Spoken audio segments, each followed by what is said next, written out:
Bon, Bezrat Hashem, on va parler ce soir de Parashat Chukat. Parashat Chukat est une parasha assez intéressante parce qu'il y a beaucoup d'événements qui se passent. La première chose que la parasha elle parle, c'est le sujet d'aujourd'hui qu'on va parler, c'est la para Adouma, la vache rousse, qui est une mitzvah assez spéciale. On va en parler, Bezrat Hashem. Après, la parasha va parler aussi le décès de deux grands tzadikim, Myriam et son frère Aaron. Ils vont décéder dans la parasha cette semaine. Après, il y aura une guerre dans la parasha qui va être mentionnée, c'est la guerre de Amalek pour une deuxième fois. Le peuple juif il va se battre contre Amalek et il y aura une captive dans toute cette guerre. Amalek ils vont pouvoir prendre une captive. Et après encore c'est des guerres qui vont se passer dans la fin de la parasha. Am Israël qui va se battre contre deux grands géants, Sichon et Og. Deux grands géants qui vont venir pour protéger la rentrée en Israël. Mais bon Hashem, ils vont aussi gagner ces guerres. On va, comme on a dit avant, on va se concentrer au début de la paracha, un sujet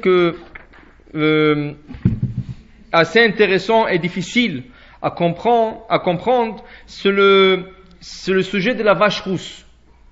Voilà, la Torah nous dit, Vaïdaber Adonai Moshe vel Aaron lemor, Hashem parle à Moshe et à Aaron en disant, Zot chukat à Torah, voici la loi de la Torah, Asher Tziva Hashem lemor, que Hashem a commandé en disant, Daber el Bnei Israël, il faut parler aux enfants d'Israël, Vikru elecha para aduma, il faut prendre une genisse rousse, temima complète, Asheren bamum, qui n'a pas de défaut physique. Quand on dit elle est complète, ça veut dire elle est complètement rouge, même pas deux poils qui sont noirs, et Asher lo ala alea ol, qu'elle n'a jamais porté un jug par-dessus elle, et venatata ota, il faut la donner, untatem ota, il faut que vous la donnez à Elazar à Cohen, Elazar qui est fils de Aaron, veotzi ota al mechutz lamachane, il la sortira en dehors du camp d'Am Israël, veshachat ota lefanav, c'est quelqu'un qui va l'égorger devant lui.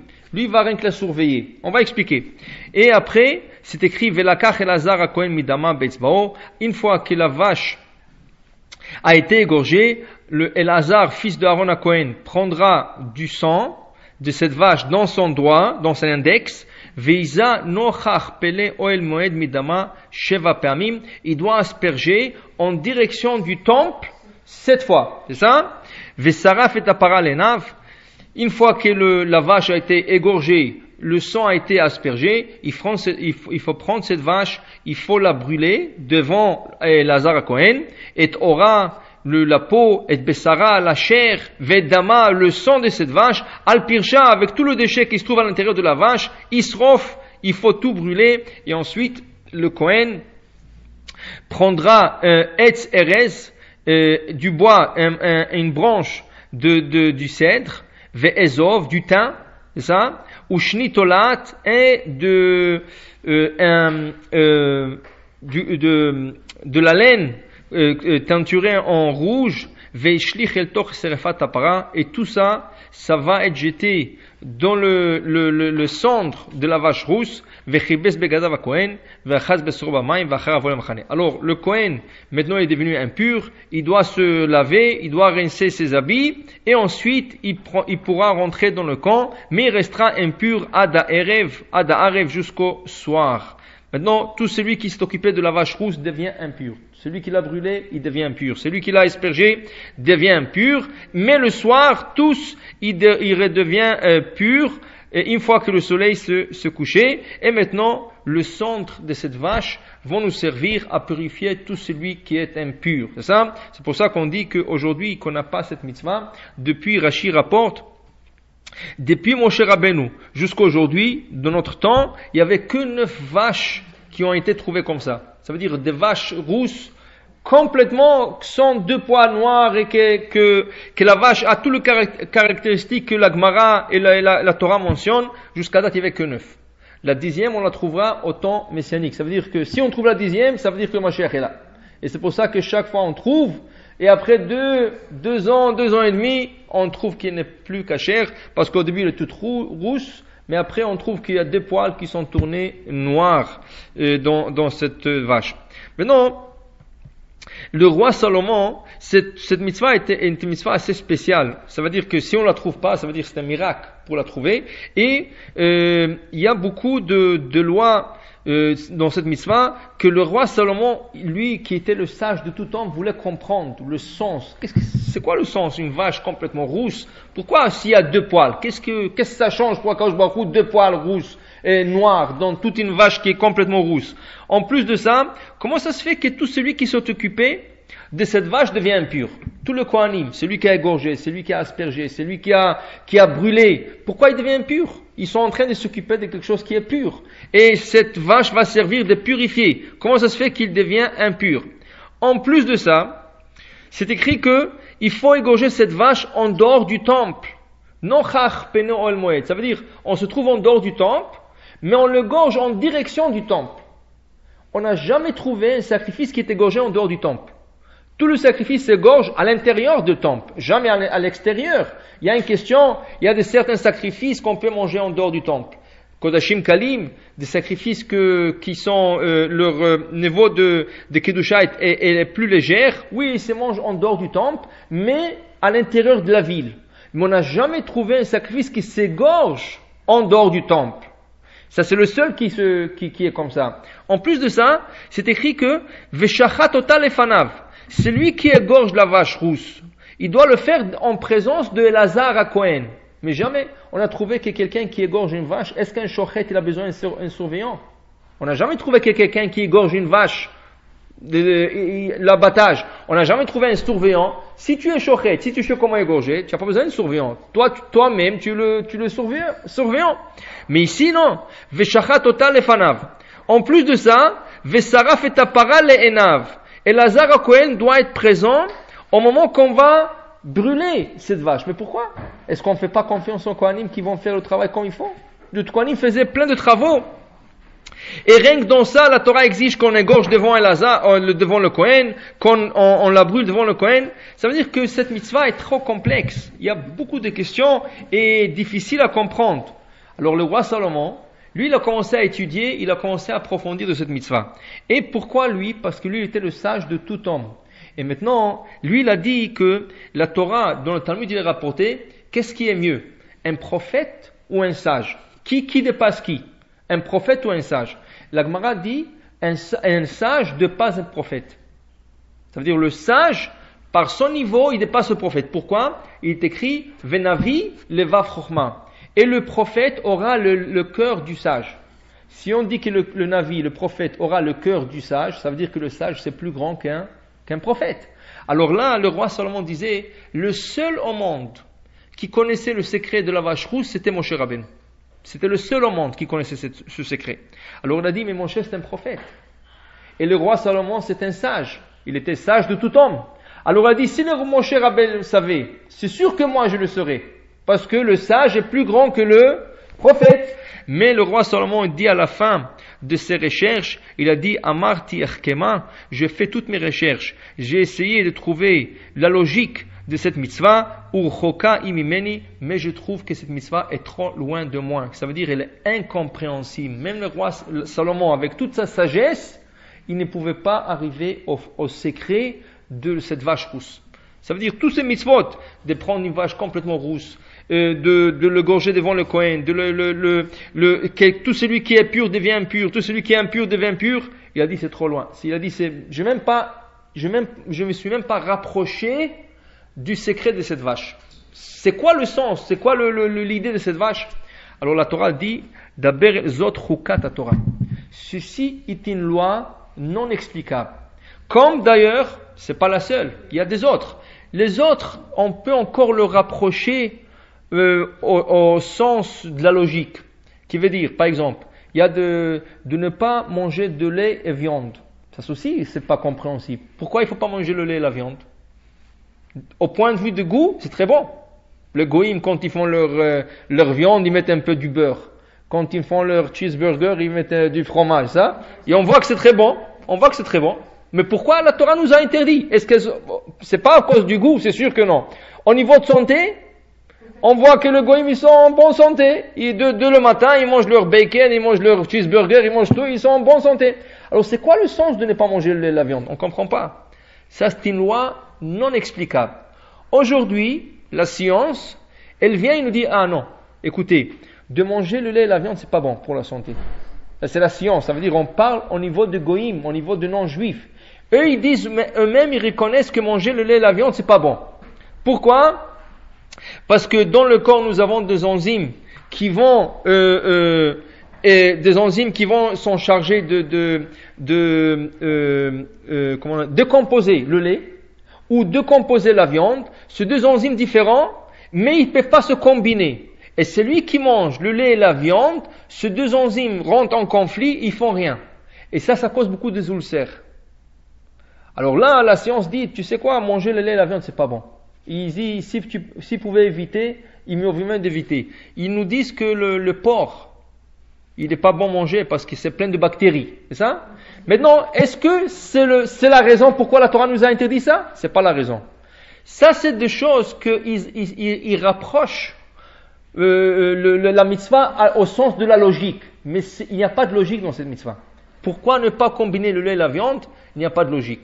Pourquoi ne pas porter un habit qui contient un mélange de laine et du lin? Il n'y a pas de sens, il n'y a pas de logique. La Torah nous a interdit. Si dans un habit il y a du lin et de la laine composés ensemble, même un fil, ça veut dire que tout le costume est en laine pure. Et là il y a un fil ils ont cousu le bouton avec un fil de lin. Tout le costume n'est pas caché, on ne peut pas la porter jusqu'à qu'on enlève ce fil de lin. Pourquoi? Quel est le sens? On ne sait pas. On n'a pas d'idée. Alors il y a dans un livre, il a emmené qu'une fois dans une ville, il y avait plein de goïms qui sont tombés malades. Et là, tous les juifs ils étaient en bonne santé. Alors là, il y avait toute une discussion de la ville, pourquoi les juifs ils sont en bonne santé et les goïms sont malades. Alors il y en a qui disaient que les juifs ils font de la sorcellerie. Alors ils ont envoyé toutes les maladies chez les goïms et ils sont restés en bonne santé. Il y a des autres qui ont donné un avis, comme les juifs ils sont sales, ils nous traitent toujours de sales juifs, alors puisqu'ils sont sales, l'épidémie ne s'approche pas à eux parce qu'ils sont immunisés aux épidémies, parce qu'ils sont de toute façon sales. Mais les goïms qui sont propres et tout, alors ils ont été atteints par des épidémies.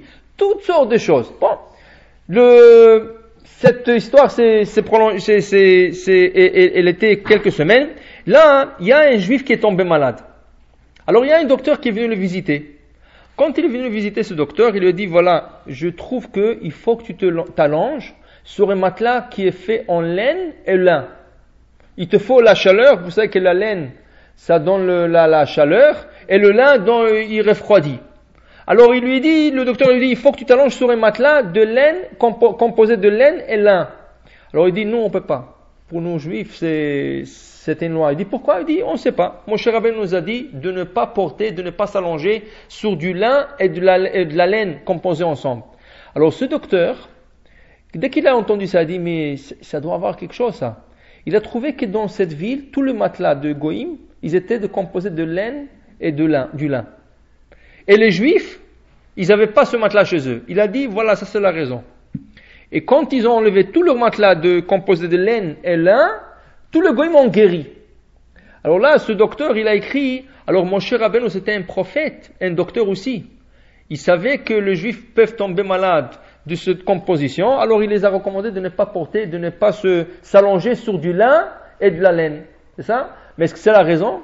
C'est pas la raison. Ils essayent de rapprocher cette mitzvah à la logique, mais cette mitzvah n'a pas de logique. Alors il y a des mitzvot qui n'ont pas de logique, mais on peut le rapprocher à la logique. Mais cette mitzvah donnée cette semaine au début de notre paracha, le mitzvah de la vache rousse, c'est une mitzvah qui est complètement illogique et s'approche pas à la logique non plus. Il n'y a pas d'explication, au point que même le roi Salomon disait qu'il a essayé, mais il n'a pas réussi. Akadosh Baruch Hu, il dit à Moshe Rabbeinu, alors dans ce cas, cette mitzvah s'appellera après ton nom. Ça veut dire que quand on parle de la vache rousse, on dit c'est la vache de Moshe. Parce que c'est le seul au monde qui connaissait cette mitzvah. Jusqu'à la fin du temps, jusqu'à que Mashiach viendra, c'est le seul qui a connu et c'est le seul qui connaît. Jusqu'à que Moshe viendra, il nous dévoilera cette mitzvah. Mais à l'époque de Moshe, jusqu'à notre temps, personne ne savait le secret de cette mitzvah. Alors on l'appelait la vache de Moshe. Et pourquoi on l'appelle la vache de Moshe? Alors j'ai vu une explication qui dit comme ça. Il dit que le Baal Shem Tov, il disait, quand on fait notre prière, que ce soit Arvit, que ce soit Shachrit, que ce soit Mincha, dans la Hamida, il y a plein de secrets. Vous savez qu'à l'époque il y a 2000 ans, il n'y avait pas de sidour, il n'y avait pas de livre de prière. Chacun priait selon ce qu'il savait dire.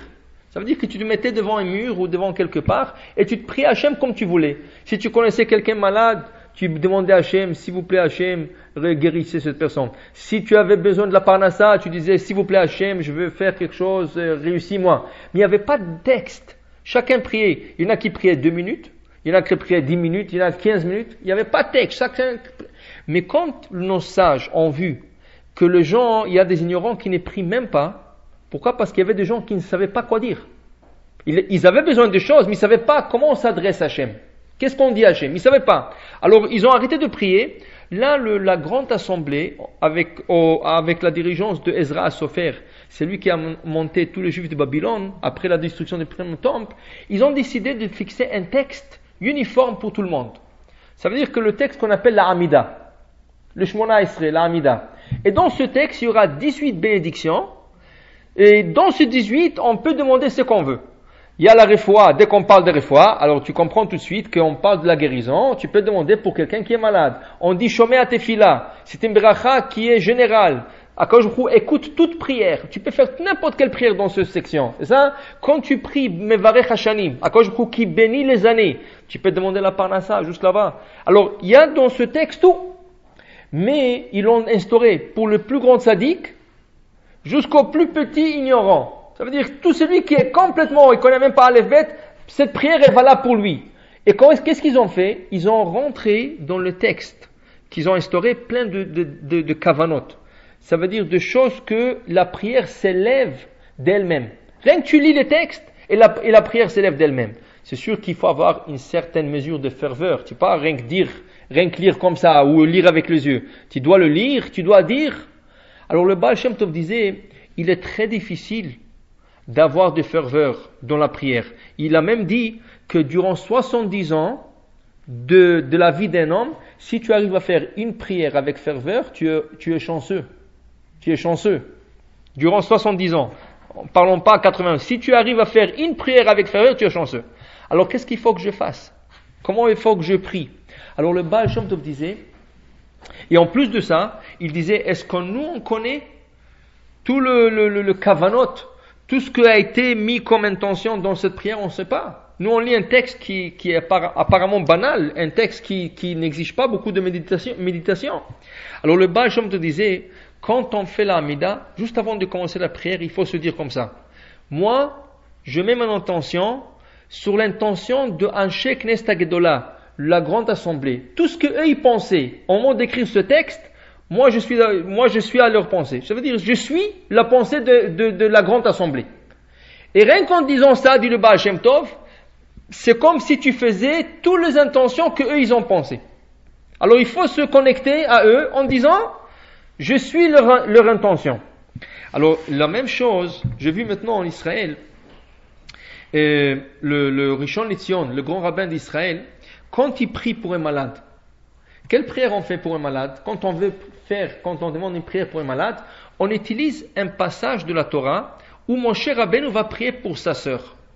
C'est ça? Moshe Rabbeinu, il y a 2 semaines, on a lu que à la fin de la parashat Ba'alotra, il y a 3 semaines, pardon, et à la fin de parashat Ba'alotra, il y a Myriam qui devient lépreuse.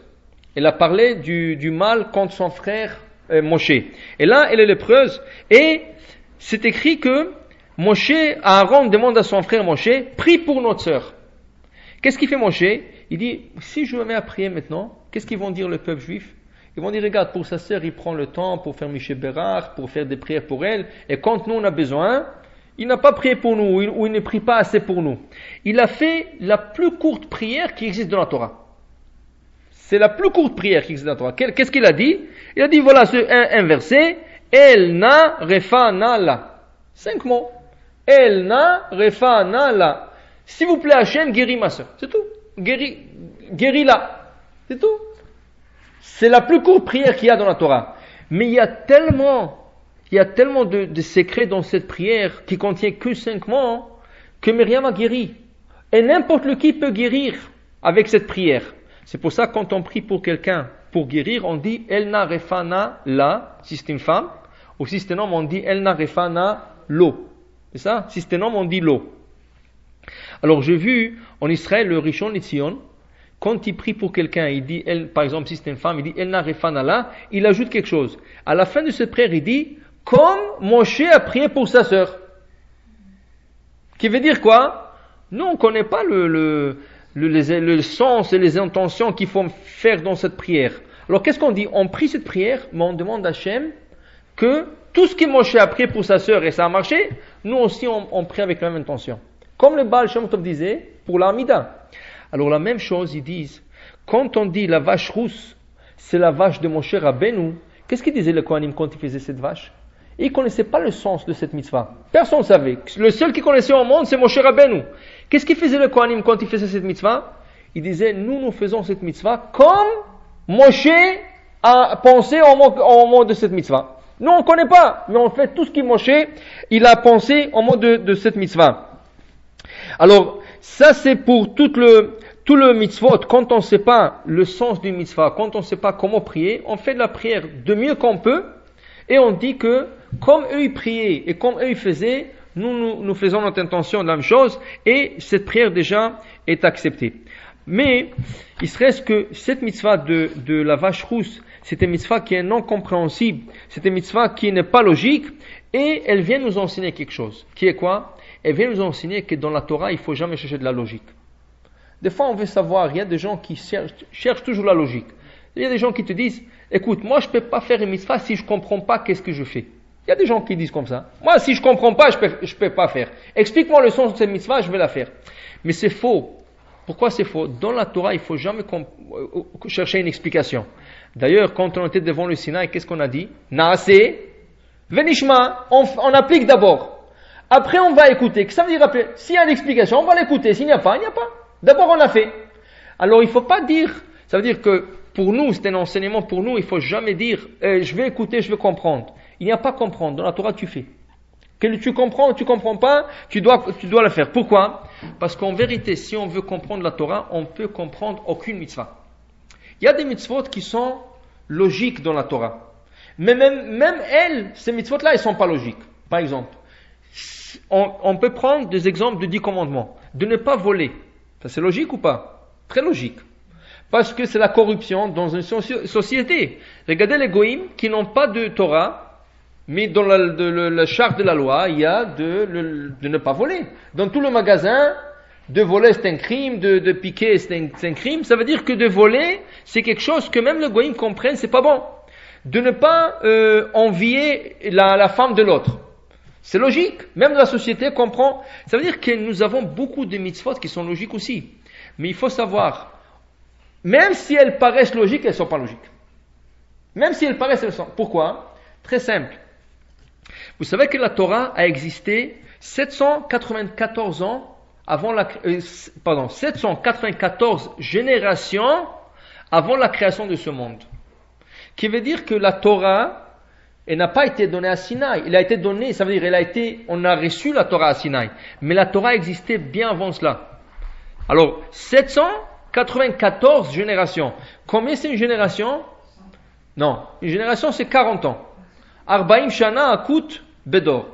Ça veut dire que la Torah existait 794 fois 40 ans avant la création de ce monde. Avant que ce monde ait été créé, des milliers d'années avant, la Torah a été créée. Maintenant, posons-nous la question. Alors, si on prend la Torah, alors c'est quoi le sens de l'histoire de la sortie d'Égypte?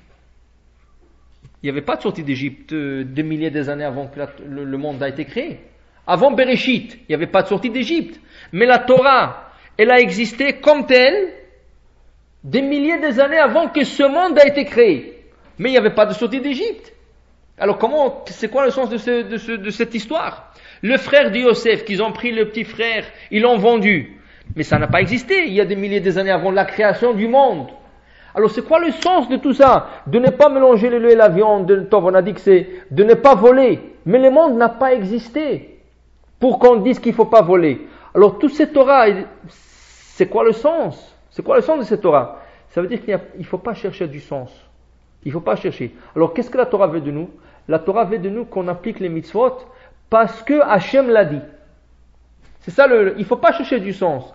Hachem a dit il ne faut pas voler, il ne faut pas voler. Hachem a dit il ne faut pas faire ceci, il ne faut pas faire ceci. C'est pour cela, Rashi nous amène un midrash qui dit la chose suivante. Est-ce que, le midrash se pose la question, est-ce que le porc, le porc, le jambon, on sait qu'il l'appelle, est-ce que c'est bon? C'est très bon. Des fois c'est même délicieux. Comme on a dit avant, le cheeseburger, de mélanger, mettre un morceau de fromage sur la viande, c'est bon? Ça peut être délicieux. Moi, en tant que juif, qu'est-ce qu'il faut que je dise? Est-ce qu'il faut que je dise, c'est pas bon? Si je vois quelqu'un qui, pourquoi tu as mangé? C'est pas bon, non, il faut pas dire ça, dit le Midrash. Il faut dire c'est très bon. Mais Hachem l'a interdit. Ça veut dire l'approche vers les interdictions, c'est que la Torah interdit, il faut pas dire c'est pas bon.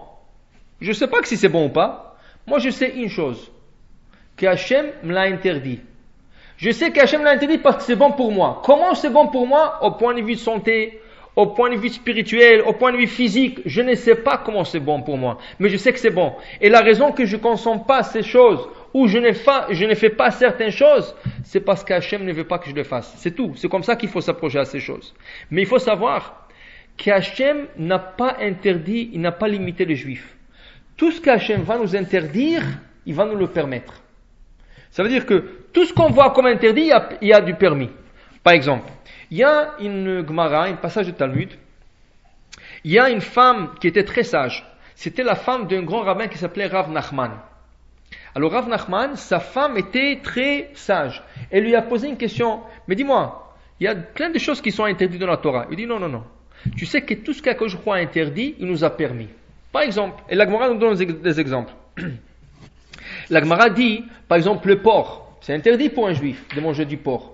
Mais il y a un poisson qui a été connu à l'époque du sage, et quand on mangeait la tête de ce poisson, c'était un goût identique au porc. Et le poisson s'appelait Shibuta. C'était un poisson qui était très connu à l'époque du Talmud. Il dit voilà, tu veux goûter du porc, tu veux savoir comment le porc il goûte, voilà, prends la tête de ce poisson, mange-le, c'est exactement le goût du porc. Maintenant, par exemple, une femme menstruée, elle est interdite à son homme. C'est assour, l'anida, la loi de l'anida. Mais il y a une femme menstruée qui est permise. Dans quel cas? Khatan vekala. Le premier soir du mariage, quand ils sont ensemble, si la kala est vierge, elle commence à couler du sang, c'est permis. C'est pas nida, parce que c'est le sang de menstruation permis. Alors voilà, la menstruée est interdite, mais la kala, le soir de son mariage, si elle coule du sang, c'est permis. Et la Gemara là-bas, elle donne des autres exemples. Par exemple, la femme de Rav Nachman, elle lui disait, montre-moi où c'est écrit où c'est à cause je crois permis le lait et la viande. Le lait et la viande, où c'est permis. Elle voulait savoir. Alors Rav Nachman a demandé comprendre le mamelle de la vache. Dans les mamelles de la vache, je ne sais pas si vous avez jamais vu, si vous prenez les mamelles et vous le coupez en deux, à l'intérieur vous trouvez comme une ruche. Ça a l'air d'une ruche d'abeilles. Ça veut dire que c'est des petits compartiments. Si on le regarde, on dirait une ruche d'abeilles. Et c'est là-bas que tout le lait est concentré. Maintenant, qu'est-ce qui arrive? Quand on veut griller cette partie, il y a de cachérisation spéciale. Comment on la cachérise? Il faut la couper en longueur, il faut la couper en largeur. Pas couper, ça veut dire rien que la couper un peu en longueur. Ensuite, on la coupe en largeur. Il faut la jeter contre un mur, cette partie. Et à l'impact que ça fait sortir tout le lait de ces petits compartiments. C'est ça? Maintenant, est-ce que tout le lait il sort? Non. Il y a toujours un peu du goût de lait qui reste. Maintenant, quand vous grillez ce morceau de viande, le mamelle, vous goûtez le goût du lait viande. Comment? C'est ça, il faut le griller à part. Mais quand vous le grillez, vous avez le goût parce qu'il y a toujours le goût du lait. Parce que c'est plein du lait, c'est de la viande, mais c'est plein du lait. Et la Torah nous interdit de le consommer. Alors Rav Nachman a dit à sa femme, tu vois, Akadosh Baruch Hu nous a interdit le lait et la viande. Mais voilà quelque chose qui est permis. Ça veut dire que dans le monde, il n'y a pas quelque chose, Akadosh Baruch Hu n'a pas interdit tout. Tout ce qu'il a interdit, il nous a permis. Par exemple, le sang, c'est interdit. Mais le foie, c'est ça, c'est complètement permis. Et le foie, c'est quoi? C'est 100% du sang. Le foie, c'est 100% du sang. Alors ça veut dire qu'Akadosh Baruch Hu nous a interdit de manger du sang, mais d'autre part, il nous a permis le foie. Alors, quel est le sens? Pourquoi Akadosh Baruch Hu doit faire cette balance? Il nous permet le foie, il nous interdit le sang. Il nous permet il nous interdit le lait, la viande, il nous permet les mamelles. Mais c'est quoi? Ça veut dire on comprend rien. Il n'y a pas de logique. Même de choses qui paraissent logiques, il n'y a pas de logique. Alors pourquoi on fait ces mitzvot? On le fait parce que Akadosh Baruch Hu a dit, vous le faites. C'est bon pour vous. C'est comme un père. Si son petit-fils, il va insister, papa, je veux ce bonbon, et ce bonbon est empoisonné, le petit il peut crier, il peut pleurer, il peut faire tout ce qu'il veut, le père qui sait que c'est empoisonné, il va pas lui donner. Il va pas lui donner. La même chose. Akadosh Baruch Hu dit, il sait que certaines actions, certains aliments, certaines choses que nous on pense qu'ils sont bons, ils sont pas bons pour nous. Il nous a interdit. Mais vous savez qu'un enfant, quand vous lui prenez quelque chose, il pense toujours que vous lui avez fait du mal. Qu'est-ce qu'il fait Hachem? D'autre part, il nous permet des choses qui sont équivalentes. Ok, tu veux quelque chose qui est équivalent? Voilà, tiens.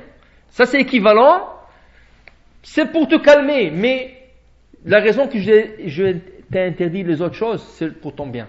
Maintenant, tu cherches du sang, je ne peux pas te le dire. Tu n'es pas sur ce niveau.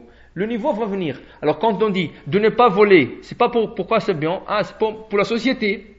Oui. D'un sens, c'est bon pour la société, pour que les gens ne volent pas un de l'autre, qu'ils ne se tuent pas entre eux. Oui, c'est vrai. Mais est-ce que c'est le sens de la mitzvah? Non. Parce que cette mitzvah existait avant la création de ce monde, des milliers d'années, avant qu'il y avait des êtres humains sur terre. Parce que c'est écrit qu'Akadosh Baruch Hu, avant de créer ce monde, il a créé beaucoup d'autres mondes. Mais il faut comprendre, quand il a créé les autres mondes, il n'y avait pas des êtres humains. Qui veut dire quoi? Akadosh Baruch Hu a créé deux mondes, mais il a vu que dans ce monde-là, l'être humain ne peut pas exister. Alors c'est écrit dans le Midrash et dans le Zohar, Akadosh Baruch Hu créait des mondes, il les détruisait. Il créait un monde, il détruisait. Et plein de mondes comme ça ont été créés. C'est pour ça que nous, on ne croit pas dans ceux qui disent que sur Mars, il y a des extraterrestres, tout ce qui est des fusils qui sont en train de... Ils vont jamais trouver de la vie, sauf sur Terre. La planète Terre, c'est la seule planète où Akadosh Baruch Hu a mis de la vie. Sur les autres planètes, il n'y a rien. Même pas des animaux. Rien. Des extraterrestres. Il n'y a rien. Parce qu'Akadosh Baruch Hu a créé du monde, il les a détruits. Il a vu que la seule planète qui est parfaite pour l'homme, pour qu'il puisse accomplir la Torah, pas pour vivre, à part pour la vie. Parce qu'il y a plein de planètes, ils n'ont pas d'oxygène. Il y a plein de planètes ils sont pleines d'eau. Ils n'ont pas toutes les conditions que nous avons sur cette planète. Cette planète est parfaite. Elle a été faite pour l'homme. Mais pourquoi? Rien que pour vivre? Non. Akadosh Baruch Hu a adapté la planète de la Terre pour la vie selon la Torah. Ça veut dire qu'il serait possible d'étudier la Torah et l'appliquer. C'est comme ça qu'Akadosh Baruch Hu a décidé que cette planète sera la planète dans laquelle il créa Adam et Chava et ensuite leurs enfants. Maintenant, la Torah de ne pas voler, de ne pas tuer, de ne pas faire plein de choses, ça existait beaucoup plus avant que ce monde a été créé. Ça veut dire qu'il y a beaucoup de sens derrière ces mitzvot que nous ne comprenons pas, mais nous appliquons. De quelle manière? Comme on a expliqué, de la manière parce que Akadosh Baruch Hu l'a dit. Il y a dans le Maxime de Père, il y a Rabban Gamliel qui nous dit la chose suivante. Rabban Gamliel dans le Maxime de Père, il dit que faire la volonté d'Akadosh Baruch Hu, ça veut dire annuler sa volonté. Aser etzoncha kirtzono. Fais ta volonté comme la volonté d'Hachem. Même si chacun a des désirs, chacun a des volontés, mais il dit non. Fais ta volonté comme la volonté d'Hachem. Pourquoi? Pour que lui il fasse la volonté des autres comme ta volonté. Et il y en a qui expliquent la volonté des autres. Qui c'est ces autres? C'est un langage propre. Au lieu de dire qu'il fasse sa volonté comme ta volonté, mais c'est pas envers Hachem, c'est un peu dur à dire qu'Akadosh Baruch Hu fasse sa volonté. Mais en vérité, c'est ça qui va se passer. Quelqu'un qui fait la volonté d'Akadosh Baruch Hu, à la fin, Akadosh Baruch Hu fait sa volonté. Tout ce qu'il désire, Akadosh Baruch Hu, il fait sa volonté. Mais d'abord, il faut s'annuler devant Hachem. Qu'est-ce que ça veut s'annuler? Ça veut dire j'ai envie de faire quelque chose. Et pourquoi je ne le ferai pas? Parce qu'Hachem m'a dit de ne pas le faire. Et j'ai un grand mauvais penchant, un grand Essara pour faire, mais Hachem m'a dit il ne faut pas que tu le fasses. Et je ne le fais pas. Le fait que tu ne le fais pas parce que Hachem a dit, quand tu voudras quelque chose, Hachem fera ta volonté. Pour illustrer cela, on va emmener une histoire qui s'est passée à peu près il y a 300 ans. Il y a un grand Rav qui, peut-être vous avez entendu beaucoup de fois son nom, c'est le Rav Chaim Volozhin. Le Rav Chaim Volozhin qui était un élève de Gaon Vilna. Le Rav Chaim Volozhin, il avait une des plus grandes yeshivot à l'époque, 1000 élèves à l'époque, il y a 300 ans ou 400 ans, quelque chose comme ça. Et c'était un Rav très connu. Maintenant, ce Rav, il y avait de garçons de partout qui venaient étudier chez lui. 1000 élèves dans une yeshiva, c'est pas de la ville, c'est de partout qui sont venus étudier chez lui. Il y avait beaucoup de garçons qui étaient à l'âge de mariage. Alors voilà, le Rav lui-même, il avait une fille à marier. Mais il ne trouvait pas, dans sa yeshiva, il ne trouvait pas quelqu'un pour elle. Un jour, il y avait une femme qui était une veuve. Elle, c'était une veuve d'un grand Rav. Elle est venue parce que son fils étudiait à la yeshiva. Maintenant, le Rav a décidé que oui, il voudrait bien voir que le fils de cette veuve qui étudie chez lui à la yeshiva sera le khatan de sa fille. Alors il a dit à sa femme, regarde, cette femme-là, elle est là, en visite. Peut-être tu lui parles, on fait le shidour, on fait entre le khatan et la kala, on fait le shidour. Alors là, la femme du rabbin lui a parlé à la femme, il lui a dit, écoute, est-ce que ça t'intéresse que notre fille se marie avec ton garçon et tout ça? Et l'autre a été très, très dur et très sec. Elle a dit, non, il n'y a pas de question, moi je veux pas de votre fille, pour le moment je veux pas que mon fils se marie et tout ça. Elle était très sec à ce sujet. Quand la femme est revenue chez le rabbin, elle dit, regarde qu'est-ce qu'elle m'a dit. Elle dit, alors, ça veut dire que du ciel, on ne veut pas qu'ils se marient les deux. Parce que s'il était très ferme, elle a dit d'aucune manière, et qui c'est qui ne voulait pas se marier à l'époque avec la fille de ce Rav? Il y a plein de Bachoum qui cherchaient ce. Bon, elle a dit, s'il est très sûr d'elle-même et tout, ça veut dire que du ciel, on ne veut pas. Donc, quelques mois plus tard, la femme du rabbin a dû voyager quelque part. Et le rabbin a dit, tiens, là où tu vas voyager, c'est la ville où elle habite cette veuve. Rentre chez elle et demande-lui encore, est-ce qu'elle est prête que son fils marie notre fille? Elle dit, mon mari, tu as vu la dernière fois comment elle nous a traités, comment elle était très ferme dans sa décision, c'est pas de la peine. Il dit, non, cette fois, je te garantis, ils vont se marier. Mais comment tu es sûr de toi? Qu'est-ce que ça veut dire ça? Il dit, écoute, la dernière fois, quand tu ne voulais pas, qu'est-ce que je te dis? Ça veut dire que du ciel, ils veulent pas. Je me suis soumis à Kadosh Baruch Hu. Je dis, Hachem, si tu veux pas, je pousse pas trop. Si Hachem, tu veux pas, je pousse pas trop. Mais après, je réfléchis. Mais qui c'est qui me dit que c'est du ciel qu'on veut pas? Peut-être c'est elle qui veut pas. Et du ciel, on veut. Mais le fait que ma première réflexion, c'était, peut-être du ciel, on veut pas, et je laissais faire, ça veut dire que je me suis soumis à Hachem. J'ai fait la volonté d'Hachem. Maintenant que j'ai fait la volonté d'Hachem, je sais qu'Hachem va faire ma volonté. Et c'était exactement comme ça. Quand elle est partie lui parler, cette fois, tout de suite, elle a accepté. Qui veut dire que dans la vie, quand on voit que des choses qui ne marchent pas, et on dit, ah, alors peut-être Hachem ne veut pas. Ça ne veut pas dire qu'une deuxième fois, ça ne va pas marcher. Une fois qu'on a, pour première réflexion, en disant, Hachem ne veut pas, on se soumet déjà à Hachem.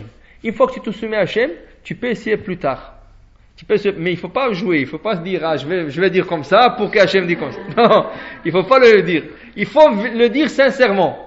Ça veut dire Hachem ne veut pas, Hachem ne veut pas. Et quand l'occasion se présente une deuxième fois, là il faut essayer, et là c'est presque garanti que si tu te vraiment soumis à Hachem, Hachem va soumettre sa volonté, entre guillemets, pour la faire comme la tienne. Et tout ça pourquoi?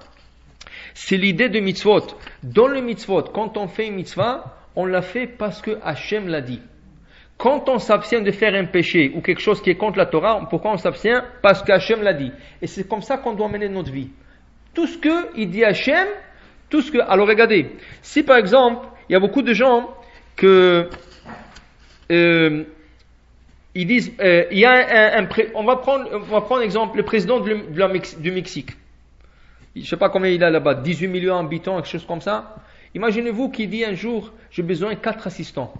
Et parmi 18 millions de personnes, je vais choisir 4. Alors tout le pays vient, et lui il dit, ok, toi et toi. Les 4, ils vont être jusqu'au ciel. Et qu'est-ce qu'il doit faire toute la journée? lui apporter un verre d'eau, de lui dégraisser les habits, tout ça, mais pour eux c'est un kavod. Ils ont été choisis parmi 18 millions de personnes. Eux, ils ont été choisis. Quel kavod, quel honneur c'est pour eux. La même chose. On dit chaque matin Asher Bachar Banu, Mikol Amim. Quel honneur nous avons qu'Hachem nous a choisis parmi 70 nations. Il y a 70 nations. Il y a des nations qui contiennent des millions de personnes et 70 ensemble. Combien de millions il y a dans le monde? Et Hachem, qu'est-ce qu'il fait? Bachar Banu. Il nous a choisis à nous. Combien contents nous devrons être le matin quand nous nous levons et appliquer la Torah? Si Hachem nous dit il faut faire ça, il faut faire la prière, il faut que je fasse la prière. Si Hachem nous dit ça c'est interdit de faire, ça c'est interdit de faire. Tout ça pourquoi? Pour faire la volonté d'Hachem. Mais il faut savoir, une fois que tu as fait la volonté d'Hachem, c'est presque garanti. Batel retzoncha mipnei retzono. Fais ta volonté comme la volonté d'Hachem. Shivatel retzon acherim, parce que la volonté des autres aussi sera soumise à toi. Le Barthénoura, un des commentateurs de la Mishnah, il dit qu'est-ce que c'est pour qu'il annule la volonté des autres devant toi. Il dit tout celui qui a des ennemis, c'est une garantie. Si il se soumet à Kadosh Baruch Hu, tous ses ennemis tombent. Dans le Talmud, il y a une histoire d'un rabbin qui a quelqu'un, il s'appelait Gneva. Et ce Gneva le taquinait toujours. Toujours il est taquiné. Ce rabbin, il a écrit une lettre à un autre rabbin. Il lui dit, écoute, moi je sais quelque chose de mauvais que cet homme a fait. Est-ce que j'ai le droit de le délater auprès du gouvernement? Pourquoi moi il le rentre en prison et il me laisse tranquille? Le rabbin lui dit non. Toi tu n'as pas le droit de le faire. Tout ce que tu as le droit de faire c'est de prier. Il faut que tu te lèves tôt le matin, tu vas à la prière, tu étudies ta Torah et laisse Hachem s'occuper de lui. Donc, il lui a écrit une deuxième lettre. Il n'arrête pas de me taquiner, il n'arrête pas de me déranger. Est-ce que quand même j'ai le droit? Il dit non, fais ce que je te dis. Alors il a suivi. Et la Gemara dit, pas longtemps après, ce Gneva, il a été attrapé. Il a fait quelque chose de mauvais. Le gouvernement l'a attrapé et à la fin ils l'ont tué même. Alors l'autre il a dit, tu vois, tu n'avais pas à te salir d'aller délater, parce que c'est interdit de délater quelqu'un. Dans la prière de Shemona Esrei, c'est écrit de la minim va la malchinim al titikva. Tout celui qui délate un juif, tout celui qui livre un juif entre les mains, c'est assourd. Il n'y a pas d'espoir pour lui. Il n'y a pas d'espoir. Alors, il lui dit, comment tu peux gagner? La seule chose, le Barthénoura a dit, la seule manière tu peux surmonter tes ennemis, c'est de faire la volonté d'Hachem. Toi, tu fais ta prière, tu fais tout ce qu'il faut. Il faut même pas que tu pries pour lui. Il ne faut pas prier que Hachem lui fasse quelque chose de mauvais. Tu fais Torah, tu fais mitzvot, tu fais tes prières et tu es garanti d'être sauvé de tes ennemis. Et c'est ça que la Mishnah veut dire. Et il va annuler la volonté des autres devant toi. Qui c'est ces autres? C'est tes ennemis. Ou ils peuvent tourner, être ton ami.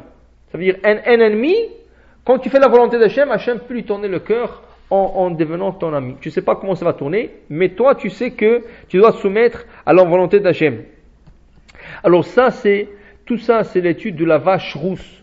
Pourquoi la vache rousse? La vache rousse c'est une mitzvah par excellence, qu'il n'y a pas de sens, que même le roi Salomon qui a cherché le sens de cette mitzvah, il n'est pas arrivé à comprendre. Il n'a pas arrivé, il a dit, Amarti Erkema, j'ai essayé et j'ai approfondi, mais Rechoka, elle est trop loin de moi. Alors si le roi Salomon a dit que c'est trop loin, c'est sûr pour nous, on peut pas atteindre le secret de cette vache, mais l'enseignement de cette vache pour nous est de ne pas chercher des sens dans le mitzvot, de ne pas dire j'ai envie de faire ou j'ai pas envie de faire, de dire que tout ce que je fais, c'est parce que Hachem me l'a recommandé.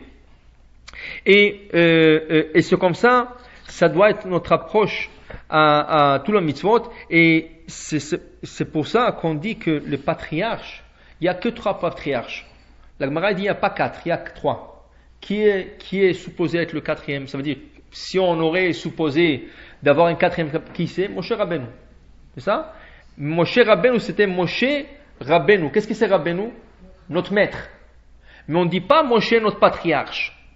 On dit Avraham Avinu, Yitzhak Avinu, Yaakov Avinu. Mais Moshe on dit Rabbeinu. C'est notre maître, ce n'est pas notre patriarche. La Gemara dit En Avot El Ashlosha. Il n'y a que 3 patriarches, il n'y a pas de plus que ça. Et pourquoi Moshe ne rentre pas dans cette catégorie de 4 patriarches? Il y a le roi David. Le roi David a prié que lui, il fera partie de patriarche. De quel sens? Il y a ce qu'on appelle dans le ciel, il y a ce qu'on appelle le chariot céleste. Dans un chariot, dans un wagon, un chariot, il y a 4 roues. On dit que le patriarche, chacun d'eux était comme une roue au chariot céleste. Mais il manque une 4e. Alors il y a le roi David qui a prié à Hachem qui lui devient le 4e roue du chariot céleste. À la fin, il a réussi. Il a passé une dure épreuve. Hachem lui a dit, tu sais que le patriarche, Abraham, Yitzhak et Yaakov, ils sont devenus des patriarches par des épreuves qu'ils ont passées dans leur vie. Abraham, on lui a pris sa femme 2 fois. Abraham, quand il a déménagé en Israël, il y avait de la famine. Abraham, il a passé 10 épreuves dans sa vie. La 10e, c'est la plus dure, de prendre son fils et de l'égorger. Il a passé beaucoup dans sa vie, Abraham. Yitzhak aussi, il a passé beaucoup. Rien que de mettre le coup, à l'âge de 37 ans, sur l'autel, de dire à son père, papa, tu fais ce que tu veux avec moi, si c'est la volonté d'Hachem, c'était une grande épreuve, ça. Alors il a passé une grande épreuve. Yaakov, toute sa vie, c'était des épreuves. Son frère qui voulait le tuer, on l'a roulé, on lui a donné une femme, on lui a donné une 2e femme. Son frère qui revient pour le tuer, sa fille qui a été violée, son fils qui a été vendu. C'est beaucoup d'épreuves. Hachem, il a dit au roi David, tu peux pas, tout ce qu'eux ils ont fait, tu n'arrives pas à leur niveau. Alors il dit à Hachem, alors donne-moi une épreuve. Et Hachem a dit, non, il faut jamais demander à Hachem une épreuve. D'ailleurs, dans les bénédictions du matin, quand nous faisons Birkot HaShachar, c'est écrit, Ve'al tevi'enu liden nisayon. Hachem ne met pas une épreuve devant moi. Parce que je ne sais pas comment je vais sortir de cette épreuve. On demande à Hachem, je veux aucune épreuve. Malgré que, tout celui qui passe une épreuve, il a un niveau plus haut dans le spirituel. Et en hébreu, le mot épreuve, c'est nisayon. Mais le mot nisayon, nes, le mot nes en hébreu, c'est comme un bâton. C'est un bâton qui est très haut. Qui veut dire qu'une fois que tu as passé le nisayon, tu te trouves sur un bâton qui est trop haut. Ça veut dire un niveau plus haut qu'avant. Mais qui sait qu'ici on peut passer l'épreuve? On ne sait pas. Alors on ne demande pas d'épreuve. Mais le roi David, il a insisté de devenir la 4e roue du chariot céleste et on lui a donné une épreuve. À son niveau à lui, il n'a pas passé l'épreuve. À son niveau à lui. Qui veut dire c'était l'épreuve de la femme. La femme Bathsheba.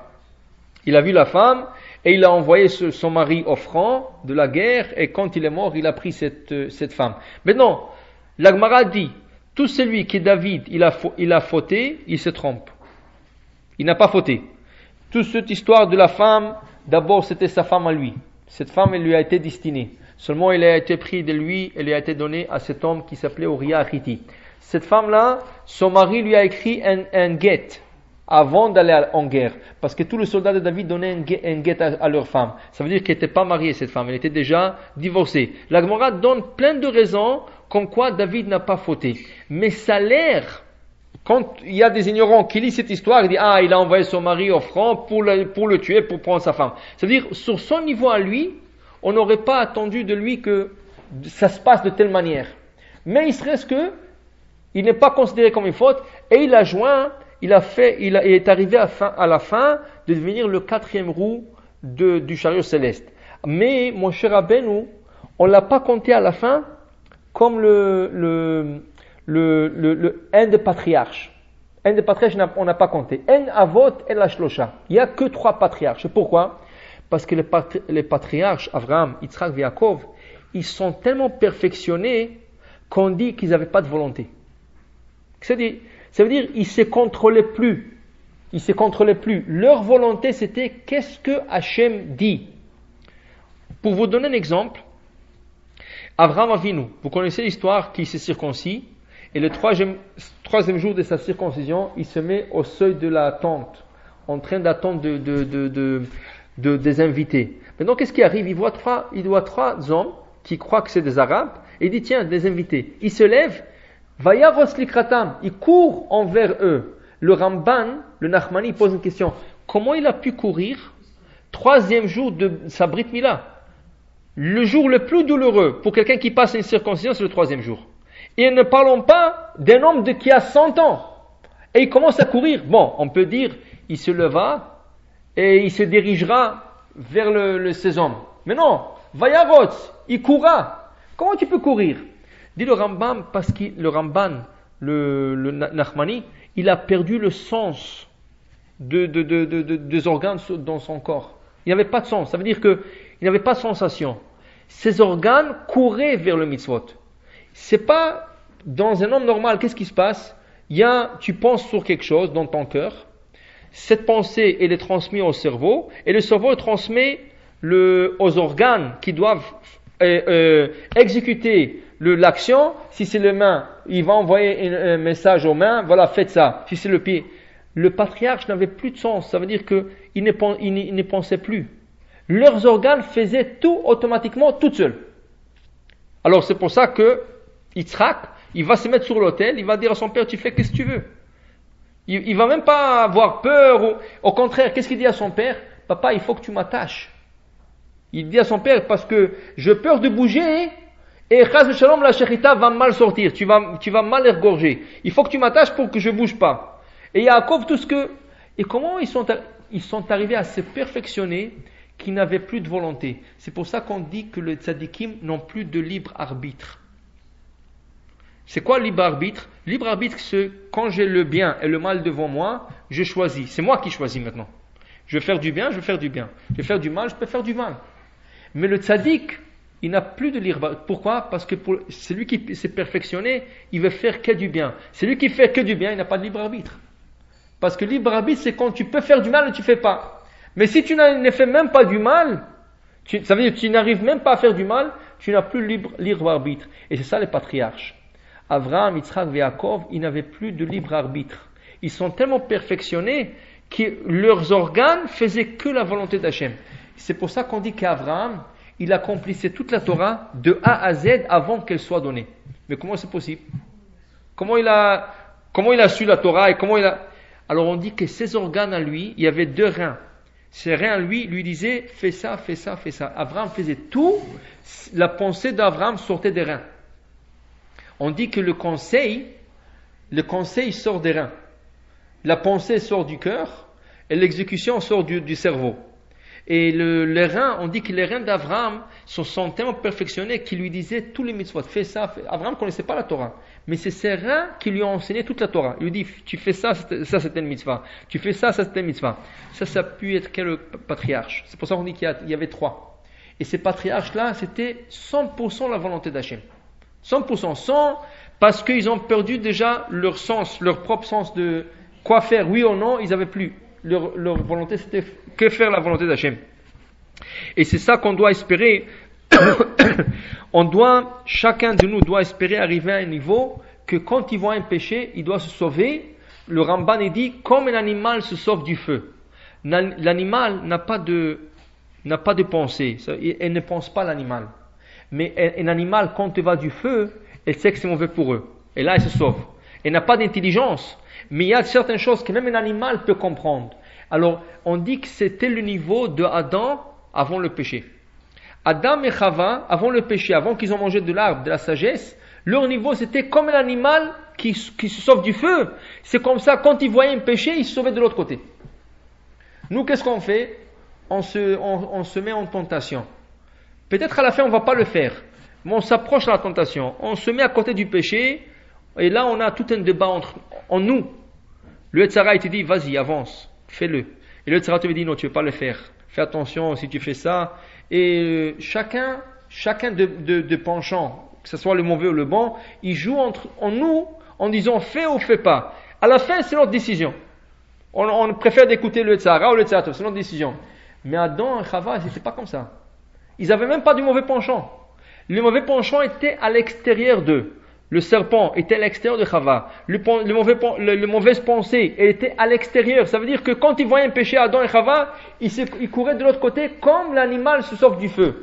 C'est quand ils ont mangé l'arbre de ce fruit interdit, c'est là qu'ils ont introduit en eux le Yetzirah. C'est maintenant en eux il y a le Yetzirah.